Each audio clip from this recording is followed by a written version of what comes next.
22 अप्रैल को जम्मू कश्मीर के पहलगाम में हुए आतंकी हमले के बाद पूरा देश मर्माहत है।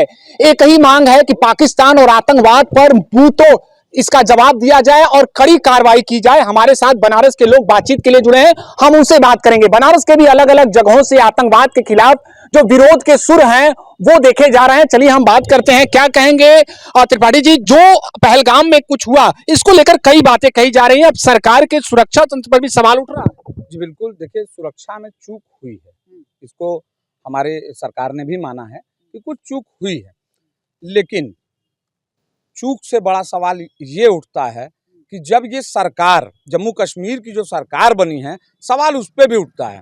लोकल इंटेलिजेंस भी था वहाँ पे, वो क्या कर रहा था, वो कहाँ सोया हुआ था? कहीं से अगर आपके पास अगर ऐसी इंफॉर्मेशन थी तो क्यों नहीं लोकल पुलिस को रिपोर्ट किया गया?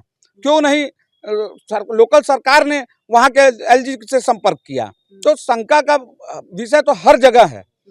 अब देखिए जो भी हुआ, अब उसके बाद एक्शन क्या होता है हमको देखना ये है। तो क्या मानते हैं इस पर भारत को अब बड़ी सैन्य कार्रवाई करनी चाहिए? क्योंकि अब पूरा देश यही चाह रहा है, इसी इंतजार में बैठा हुआ है कि आखिर में इस हमले का बदला कब लिया जाएगा। बदला के संबंध में जैसा कि आप देखेंगे डेडलाइन जारी कर दिया गया है। भारत के भी तमाम नागरिक अभी पाकिस्तान में हैं।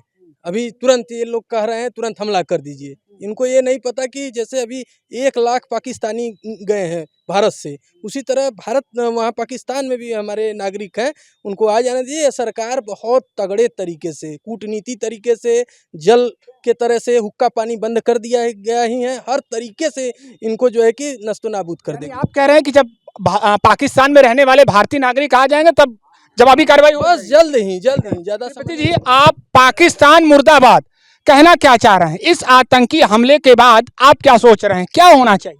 देखिए, हमें अपने देश के प्रधानमंत्री और देश के गृह मंत्री पर पूर्ण भरोसा है कि कुछ बड़ा जल्दी करने वाले हैं। चूंकि आप तुरंत जो है एक्शन नहीं कर सकते हैं, क्योंकि बहुत सारी इंटरनेशनल नेशनल इश्यूज होते हैं जिसको क्लियर करना होता है, जिसके तहत संधि को तोड़ा है देश के प्रधानमंत्री ने, और अपने नागरिकों को बुलाना हो, उनके यहाँ नागरिक हमारे फंसे हुए हैं उनको बुलाना हो, और कुछ बड़ा ही होगा। जैसे ये है, ये पूरा पाकिस्तान है, और हम अपने उम्मीद करेंगे कि हमारे प्रधानमंत्री जी इस पाकिस्तान को इसी हश्र में पहुंचाएंगे, और इस देश के नागरिकों को उनके ऊपर पूर्ण भरोसा है। टुकड़े टुकड़े कर देंगे 100%। पीओके हमारा है, बलूचिस्तान हमारा है, पाकिस्तान अधिकृत जो कश्मीर है, जो हमारा कश्मीर है, जो 74 सालों से मुद्दा उल्टा हुआ है, देश के प्रधानमंत्री जी 500 सालों का मुद्दा हल किए हैं। इसलिए हमें अपने प्रधानमंत्री पर उम्मीद है कि इस 74 साल के भी मुद्दे को खत्म करके बहुत बड़ा कुछ न कुछ होगा। आलोक जी, क्या लगता है इस मामले पर अब भारत कि क्या ऐसी रणनीति होनी चाहिए जिससे पाकिस्तान को ऐसा जवाब मिले कि अब वो दोबारा ऐसा करने की सोचे भी ना? देखिए, यह हमला देश पर हुआ था, इसलिए संपूर्ण विपक्ष भारत सरकार के साथ है, लेकिन भारत सरकार को यह चाहिए कि वह कड़ी से कड़ी कार्रवाई करे। उनकी सुरक्षा में कहां चूक रह गई थी, इंटेलिजेंस फेल्योर कैसे हुआ, उनको इस पर ध्यान देना पड़ेगा, और गृह मंत्री जी को इसकी पूरी जिम्मेदारी लेनी पड़ेगी।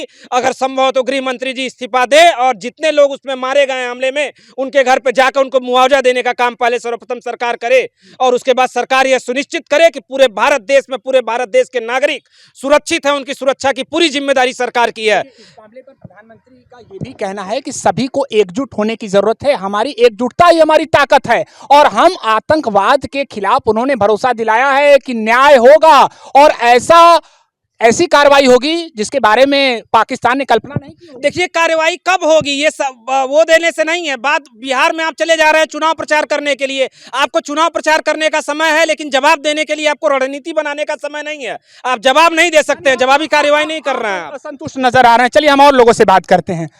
क्या लगता है एक बार फिर ऐसा जख्म दिया है पाकिस्तान ने जिसके बाद पूरे देश के लोग जो है आक्रोशित हैं?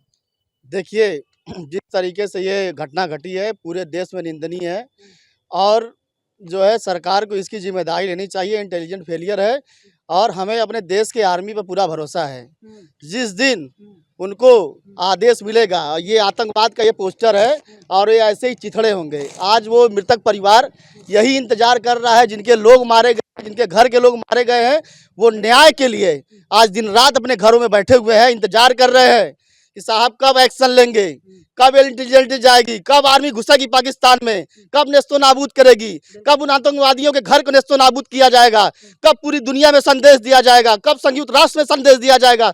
आज पूरा राष्ट्र भारत के साथ खड़ा है, पूरा विपक्ष भारत के साथ खड़ा है, लेकिन साहब एक्शन लेने में चूक रहे हैं। नहीं, देखिए ये बात कही गई है कि इस पर जवाब दिया जाएगा। चलिए और लोगों से क्या, अब ये भी परखने का वक्त आ गया है कि कौन से पड़ोसी देश हमारे साथ हैं, क्योंकि चीन ने आंख दिखाना शुरू कर दिया है। देखिए, सबसे बड़ा मुद्दा हमारा ये है कि पाकिस्तान सबसे बड़ा मुद्दा मैं मानता हूँ, चाइना से बड़ा मुद्दा मानता हूँ, क्योंकि चाइना के अगर हम केस देखा जाए, in the case of China, उसके जितने लोग हैं वो हमारे इंटरनल सिक्योरिटी में अंदर से काम नहीं करते, लेकिन पाकिस्तान को चाहने वाले कितने ज़्यादा, जो रिसेंट घटना कश्मीर में हुई है, जो लोकल लोग हैं वो यहाँ काम करते हैं, वो हमारे अंदर से खोखला कर रहे हैं। तो सबसे पहला मेरा मुद्दा है पाकिस्तान, उसके बाद चाइना है, और उसके बाद और सारे देश है जो हमारे खिलाफ है। पाकिस्तान पर कार्रवाई करनी चाहिए। और साथी हमारे साथ जुड़े, हम उनसे बात कर लेंगे। आप क्या मानते हैं, क्या होना चाहिए इस विषय पर? सरकार समुचित कदम उठा रही है। इतना बड़ा मुद्दा है पहलगाम वाला कि अगर माँ खाना भी बनाती है तो 10 मिनट समय लेती है। वो तो सरकार एक जगह का अपना अपना पहलू है, वो देश का मुद्दा है, उस पर पूरा विश्व पटल निर्णय लेगा। सबको मिला के ही चलना है।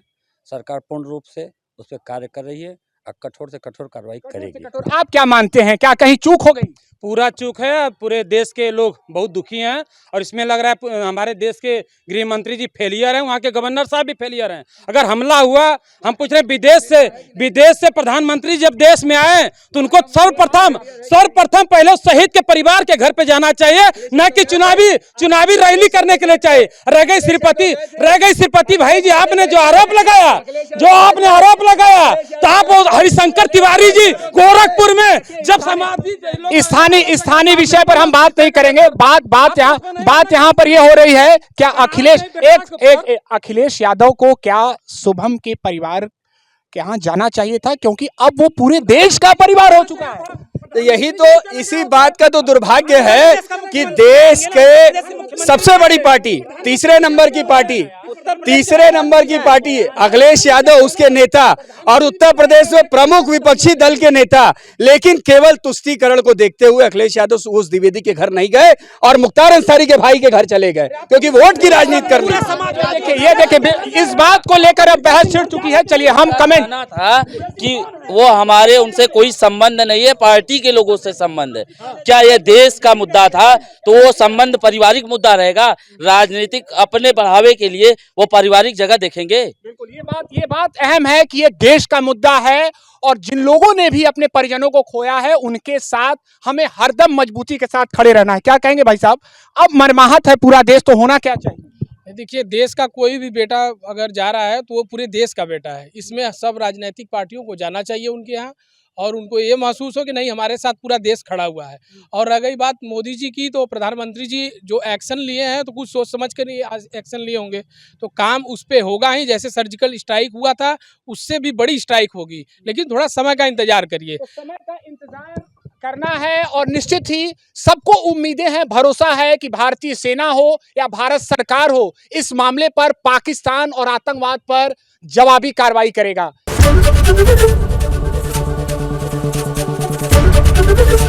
एबीपी गंगा, खबर आपकी, जुबान आपकी।